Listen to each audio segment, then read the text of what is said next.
Good morning. So, this video, we will finally we will establish that the set of real numbers is uncountable set. But before that, we will first prove an important result that subset of a denumerable set is always a countable set. So let us take a denumerable set A, that A be a denumerable set. And since it is a denumerable set, then a denumerable set can be expressed as a infinite sequence of distinct elements, and we have this representation for this denumerable set A1, A2, so on up to. And now let us take a subset of A, and we will establish that this subset is a countable set. Countable set, remember that a countable set is a set which is either finite or it is a countable infinite or denumerable. So if we are taking a subset B of A, and if B is empty set, then we very well know that empty set is always a finite set, and hence finite set is a countable set. So then in that case, B is countable set. Now we suppose that B is non-empty. If B is non-empty, then the elements in B are of this form, something a kj form, where j can be some any integer, any j are integers, positive integers. And since these kj's are positive integers, why these elements are of this form? Because these elements are labeled by, these are the elements from this sequence, and they are labeled or indexed with the natural numbers. And now see, this is a non-empty set. It has some elements in it. I don't know how many, whether finite or infinite, that hardly matters. But we suppose that A is a subset of these labels of this, not I have already chosen. Let's take this A dash. A dash is a subset of indices of the elements of B. And since this A is a subset of positive natural numbers, natural numbers, and any subset of natural numbers always has a least element. So we chose a least element of this subset, and let that least element be a k1, and then accordingly k1 is a least positive integer, or it will say natural number also. Natural numbers and positive integers are same. It's the least positive integer, or corresponding to which this element a sub k1 it belongs to B. Now let's look at this set B1, which is defined as B minus, this is set minus the set difference, B minus AK. B1 is empty, then that implies that B1 is set AK1. Returns are always finite. In that case, B is a finite set. Otherwise, non-empty. B1 is non-empty.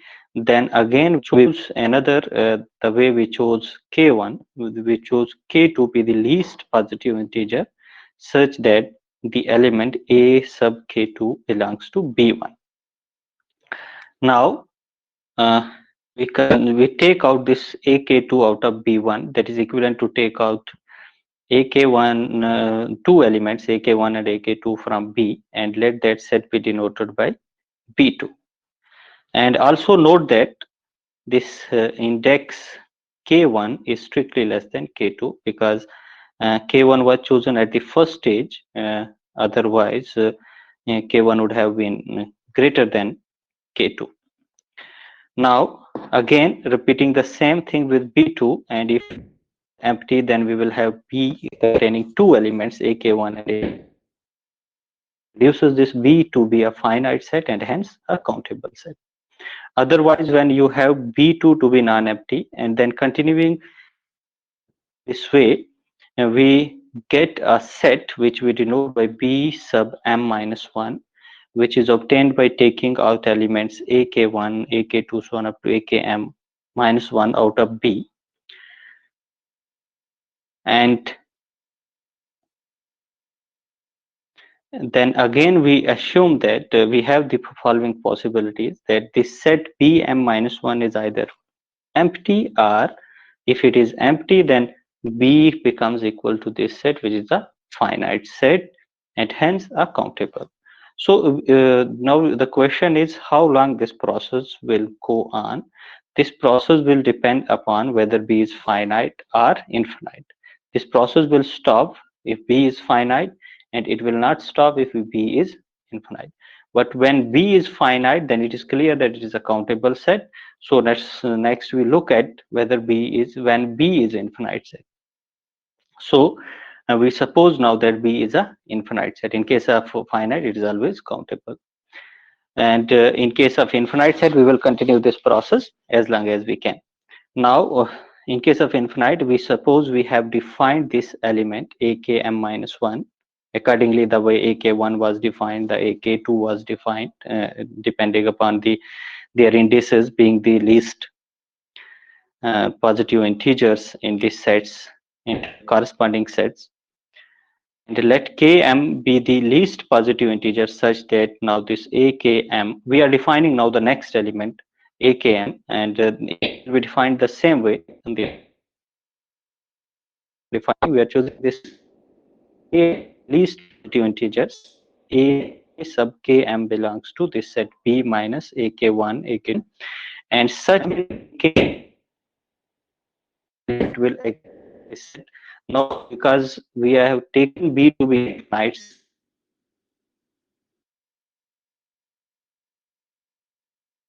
this infinite in out of that set, still you will have a infinite set. And this B minus ak1, ak2 is again a infinite set. So this possibility will be always there to choose such a akm. So this always exists in.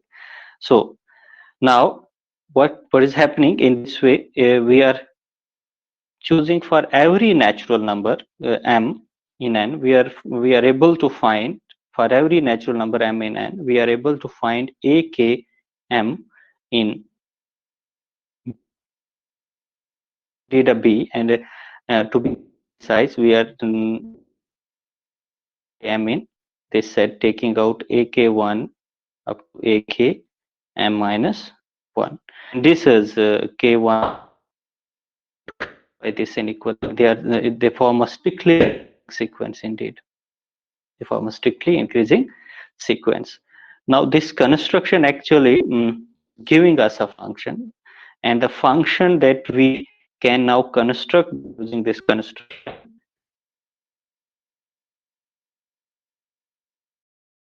natural numbers to this set B as m is equal to ak, finding it to be km for each m in n. So now, since you have now they have exactly this, and so that if we did, if it to be a biject, then what will happen? You will have this B to be equivalent natural set of the set of natural numbers is a countably infinite set, and this is what we have to prove only. So why this function is now it follows from this fact that your sequence of these natural numbers, your sequence of this infinite sequence of indices uh, is just increasing. Km and Kj are equal until you have m equal to j. And if they are not equal, they, according to the construction, if you take without loss of generality kj to be less than km, this is the possibility. You will have either kj less than m or km less than j. Let's take then akm. This akm will be this set b minus 1, so on up to ak m minus 1.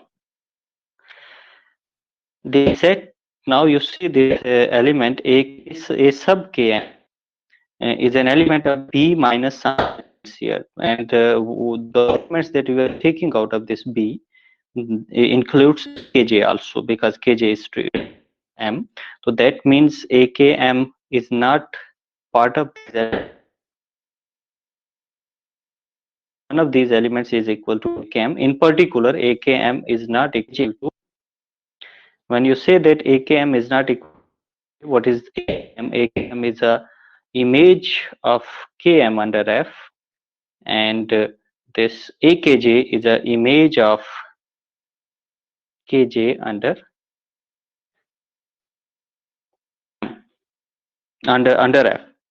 Now this means that you had distinct elements km and kj, and you have distinct images also. So this function is 1 1. This is the definition of 1 1, that distinct elements have distinct images. So this establishes that this function is 1 1. Next, to show that this is on 2, and since we have b being a subset of a, and let us take any element in b being a subset of a, implies that that element y will be of this form. That element has to be of m form, and then by definition f of km has to be equal to y. F of km has to be equal to y, this f, which is that onto, and hence, as I already said, that this proves that this being bijection implies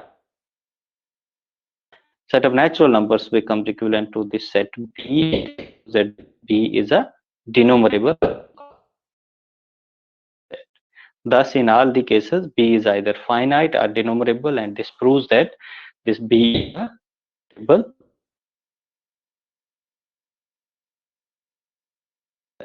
Corollaries of this theorem are that every unit is denumerable, and have to write any other proof. The proof of this corollary lies within the proof, and the way we have constructed these elements here. We have proved this because we may take this, we may repeat this process once we assume that in the right set it is the same process to prove that infinite subset of a denumerable set is a denumerable. And the next thing is superset of a countable set is a superset of an uncountable set. Uncountable, why it is so? What kind of proof do we need for this thing? We do not require any such proof. We have proved this here. Now it follows that subset of a countable set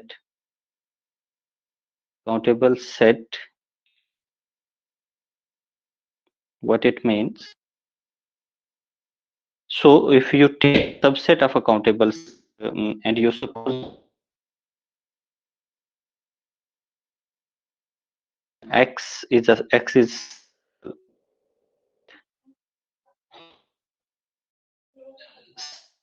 possibilities, either x is finite, you have two, or x is infinite. In case of countably infinite, is a denumerable set, and in case of denumerable set, we have already proved that subset of a denumerable set is a countable. The finite set is always a finite set. So so combining these group set, countable set is countable. Now what is the value of this statement? You negate this statement, what it comes out? The becomes it is countable. Statement comes out to subset means superset of countable का आता है countable set is uncountable हो जाएगा. That means this result superset of uncountable set is uncountable. You have to prove its contrapositive, that subset of a countable set is a countable set. Here is this well, that set of prime numbers is denumerable because it falls from corollary 1, because you know the infinitude of prime numbers. There are prime numbers, and the prime numbers form a subset of natural numbers, prime numbers. It forms a subset of natural numbers and is a denumerable set, and this being an infinite set is a denumerable set. So now coming to this important thing that will justify the title of this talk, that the set of real numbers. You see, the statement of this theorem says that which is a set of real numbers is uncountable, and if the theorem with this corollary 1, this has to be actually corollary 2 here, superset of uncountable set is uncountable, then this will prove that this set of real numbers is uncountable. How it will prove? Because this closed interval is a subset of set of real numbers, and real set of real numbers and if we establish that this closed interval is a direct set of real numbers is also uncountable, so we will prove that this closed uncountable set. So let us take this closed interval A. This is the definition of closed interval. It contains numbers.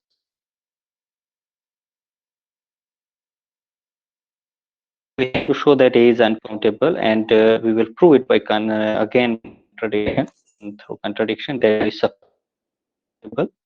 Then countable elements in the countable set can be arranged in sequence with distinct elements, and we suppose that we have arranged the elements in the infinite sequence distinct elements. This is possible because we are assuming that this is countable, prove it uncountable. Now what we are going to do, we are going to consider infinite decimal expansions of each element of this set A, and let us decimal expansion, and the are considered such a way that at the decimal, at infinitely many decimal places you will, and let these be the infinite decimal. Let's consider this decimal expansion. We are labeling these and at different decimal according to your convenience. Now you see this example of considering this decimal expansion. I'm not considering one as a 1.0000000. No, it's not valid, because I told you that we have to consider this decimal expansion in which you have infinitely many at infinitely many decimal places. So one can be written as 0.9999, and similarly 1.2 can be written as, instead of 0.5 you can write it as, if you want to write it, it's the way I told you. You write it as, and keep this kind of decimal expansion we are considering. Now we have assumed that this 01 is an uncountable set, and we want to arrive at a certain contradiction, and to arrive at a contradiction we are going to construct a real number y with this decimal expansion, but we are giving, we have to decide what are these digit decimal places, and these digits have to be any number between 0 and 9. And how we are going to define? We are going to define is, I have to take there has to be very particular. We have to take maybe in class I told this to be equal, but no, we have to take the way we have defined it here. That means first let me note why we are going to this. When we consider this type of decimal expansion of digits, then in that case a1, any a1 has to be equal to a2 only if the digits at corresponding decimal places are equal.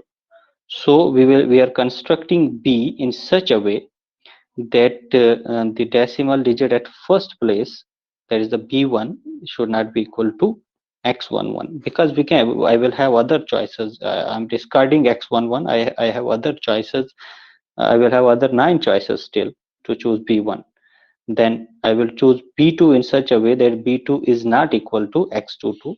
And similarly, I will take B3 in such a way that B3 is not equal to X33. So what we are going to do, B1 is not equal to X11. This is not equal to X22. This is not equal to X33. And in this way. Okay. So what happens then when you say that B1 is not equal to X11? This implies that this B1, this integer digit, this real number Y is not equal to A1, because they have this different decimal extension. When you say that B2, the digit at second decimal place, is not equal to X22, that means the decimal digits of Y and A2 are different. Is not equal to A2.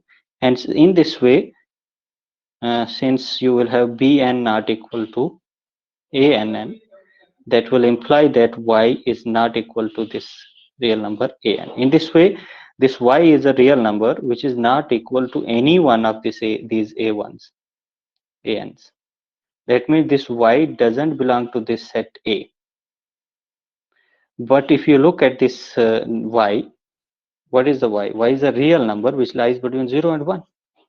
This is the construction of Y, that it says that it must belong to this interval 0, 1. So you arrive at a contradiction, because this is a number which is in 0, 1, but this construction says it is not in 0, 1. So this is a contradiction, and this contradiction leads us to accept that our supposition was wrong. Hence, this closed interval A has to be a uncountable set.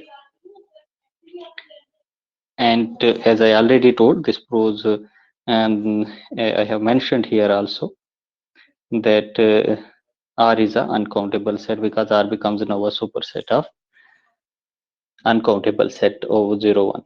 And these are some exercises that you can prove. And indeed, in one of the previous lectures, I had talked about that any open interval is equivalent to this interval 0, 1, and 0, 1 is equivalent to set of real numbers. And this proves that every open interval is uncountable. And as far as when you talk about closed intervals, so closed interval becomes a superset of open interval, and open interval being uncountable means closed interval is also uncountable. And in this way, you get to see that each interval, whatsoever is the length of the interval, and you know what is the length? अगर ए भी आपके पास interval है तो इसका length होता है b minus ए. अगर आप लाइन पे इसको देखें तो you have a and you have b, the length of this segment. तो आप जितनी भी लेंथ छोटी ले लें, बस आपके पास इंटरवल जितना भी छोटा होगा length wise, that is going to still be uncountable set. So you have any questions about this?